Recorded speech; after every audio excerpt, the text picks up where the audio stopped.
하나님 말씀은 레위기 16장 1절부터 10절까지입니다. 교독하겠습니다. 아론의 두 아들이 여호와 앞에 나아가다가 죽은 후에 여호와께서 모세에게 말씀하시니라. 여호와께서 모세에게 이르시되 내 형 아론에게 이르라. 성소에 휘장한 법궤 위 속죄소 앞에 아무 때나 들어오지 말라. 그리하여 죽지 않도록 하라. 이는 내가 구름 가운데에서 속죄소 위에 나타남이니라.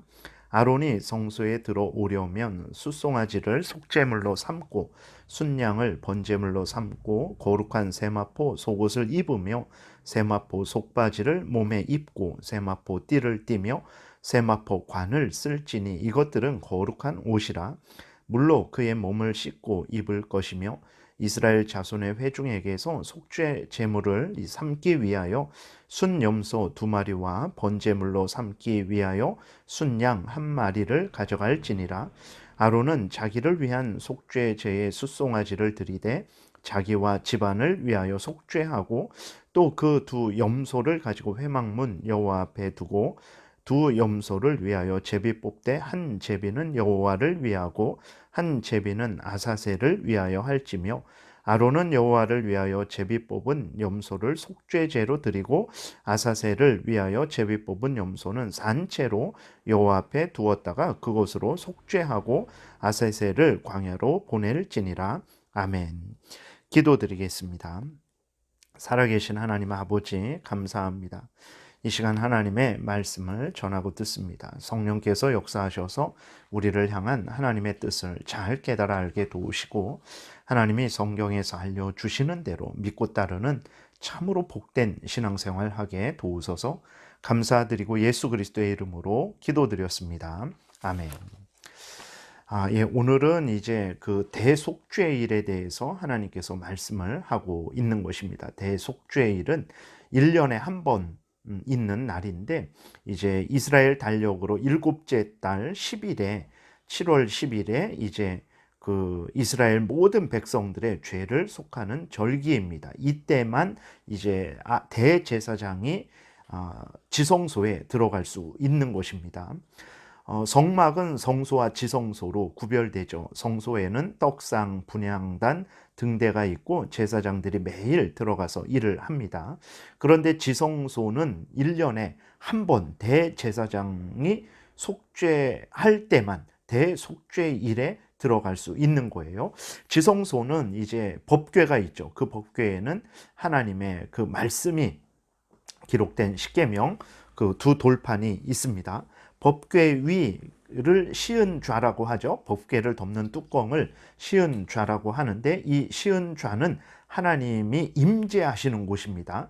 하나님이 오늘 본문 가운데에서도 구름 가운데 임재하신다라고 이렇게 말씀을 하고 있죠. 그래서 2절에도 보게 되면 성소에 휘장한 법궤 위 속죄소 앞에 아무 때나 들어오지 말라. 그리하여 죽지 않도록 하라. 이는 내가 구름 가운데에서 속죄소 위에 나타남이니라. 이렇게 기록이 되어 있습니다. 그래서 그 법궤 그의 뚜껑 속죄소라고 하기도 하고 하나님의 은혜를 베푼다 그래서 시은좌라고도 하기도 합니다.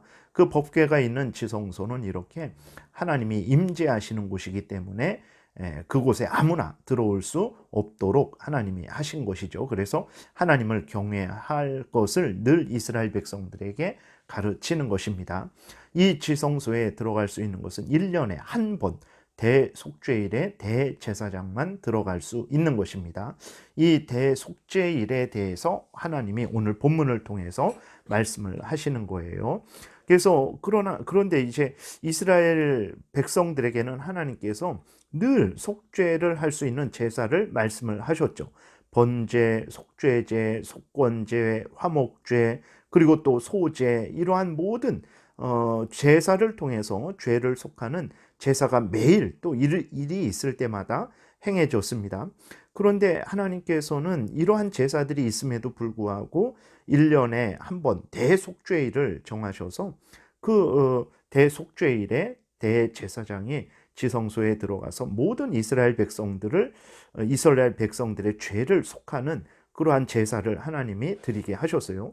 왜 그렇게 하셨을까? 늘 매일 매 안식일마다 하나님 앞에 제사가 드려지는데, 속죄 제사가 드려지는데 왜 그렇게 하셨을까? 첫 번째로는 이스라엘 백성들로 하여금 1년에 한 번 드리는 대속죄일을 통해서 모든 이스라엘 백성들이 하나님의 죄 용서의 은혜를 더욱 분명히 깨달아 알게 하시기 위해서, 더욱 하나님의 그 은혜를 강구하게 하시기 위해서 이제 1년에 한 번 대속죄일을 정하신 것이고, 두 번째로는 이제 하나님의 모든 택한 백성들을 구원하셨다라는 것을 더욱 분명하게 드러내시기 위해서 그렇습니다. 그러니까 이스라엘 백성 죄는 이제 개인이 하나님 앞에서 속죄함을 받아야 되는 거예요.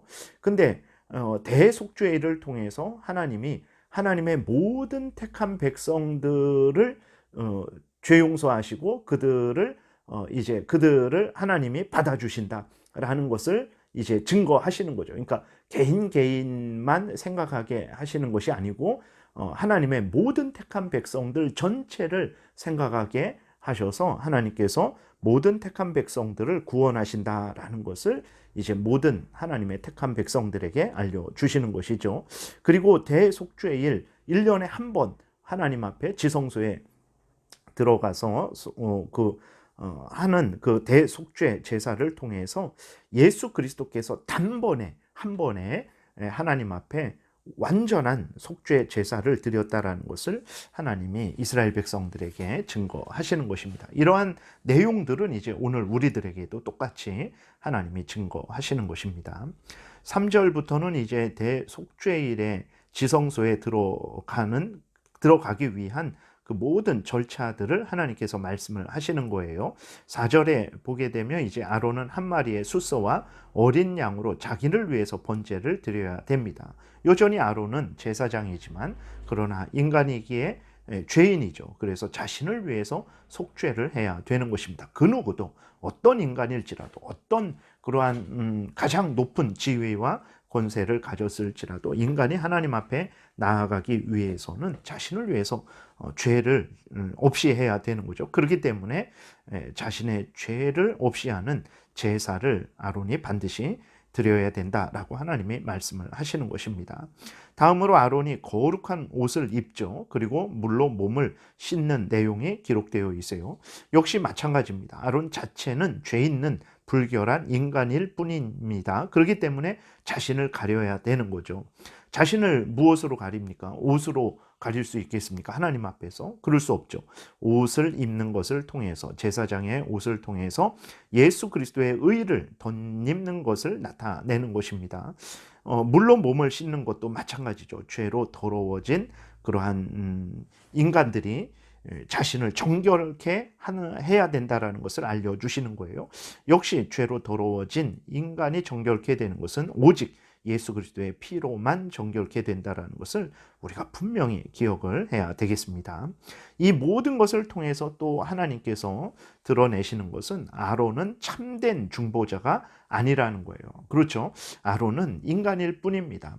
하나님께서 아론을 통해서 이제 참된 중보자, 영원한 중보자, 완전한 중보자, 우리 구주 예수 그리스도를 드러내시고 계시다라는 것을 우리가 기억해야 됩니다. 그래서 아론을 이제 하나님이 세우신 일꾼으로서 존중해야 되죠. 그러나 하나님이 그 아론을 통해서 드러내시는 예수 그리스도를 보는 것이 우리의 본분이라는 것을 늘 잊지 말아야 되겠습니다. 5절부터는 이제 2마리의 수염소를 백성들로부터 취해서 제비를 뽑아서 한 마리는 이제 희생 제물로 드리고 다른 한 마리는 광야로 떠나 보내라고 하나님께서 말씀을 하고 계십니다. 이것들도 이제 이스라엘 백성들의 죄가 하나님 앞에 용서함을 받는다라는 것을 나타내는 거죠. 그러니까 한 마리는 희생 제물로 드리죠. 그래서 이스라엘의 백성들의 죄가 그 제물되는 염소에게 전가됩니다. 그래서 그 이스라엘 백성들을 대신해서 그 염소가 죽게 되는 거죠. 그래서 이스라엘 백성들이 사는 거죠. 이것은 예수 그리스도께서 하나님의 택한 백성들을 위해서 대신 죽으셔서 하나님의 택한 백성들이 산다라는 것을 나타내는 것입니다. 그리고 또 한 마리는 이제 안수하고 그 광야로 떠나 보냅니다. 그것도 마찬가지죠. 그러니까 이스라엘 백성들의 죄가 이제 도말된다라는 것을 이제 광야로 이렇게 염소가 멀리 사라지는 것처럼 이스라엘 백성들의 죄가 예수 그리스도의 대속에 의해서 이제 용서되었다, 도말되었다라는 것을 이제 나타내는 것입니다. 그래서 그 특별히 아사셀이라고 이렇게 하고 있는데, 이 아사셀이라는 의미가 여러 가지입니다. 그래서 염소를 떠나 보냄이라는 의미, 또 염소를 떠나 보내는 곳을 그 지명을 아사셀이라고 한다, 이렇게 해석하기도 하고, 또 악령이다, 악령이라서 그 악령을 멀리 떠나보내는 것이다, 이렇게 해석을 하기도 하는데, 우리가 여기에서는 이제 염소를 떠나보냄, 염소를 보내는 곳의 지명, 이 정도로 우리가 받아들이면 되겠습니다. 악령이라는 것은 좀 이렇게 우리가 많이 쓰지 않아요. 그렇기 때문에 아사셀의 의미가 뭐냐, 염소를 떠나보냄, 염소를 떠나보내는 곳의 그 지명, 이 정도로 우리가 받아들이면 되겠습니다.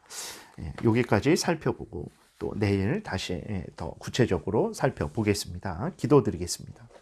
살아계신 하나님, 감사합니다. 성경을 통해서 이렇게 하나님의 뜻을 우리에게 알려주시고, 우리의 죄가 우리 구주 예수 그리스도에 의해서 대신 그 죄값이 치러짐으로 말미암아 우리가 살고 이렇게 하나님 앞에 나아가서 하나님과 교제하며 하나님의 은혜를 받게 되었다라는 것을 명확하게 알려주시니 감사합니다. 우리가 이렇게 하나님의 자녀가 되고 하나님의 은혜를 받아서 살고 또 하나님과 이렇게 교통하는 이 모든 것들이 우리 구주 예수 그리스도에 의한 것이라는 것을 늘 잊지 말게 하셔서 우리가 예수 그리스도를 의지하게 도우시고 헛된 것을 의지하지 말게 도우시고 예수 그리스도 안에서 우리를 구원하신 하나님을 더욱 사랑하고 의지하며 하나님께 영광을 돌리는 복된 삶 살게 도우소서. 예수 그리스도의 이름으로 기도드렸습니다. 아멘.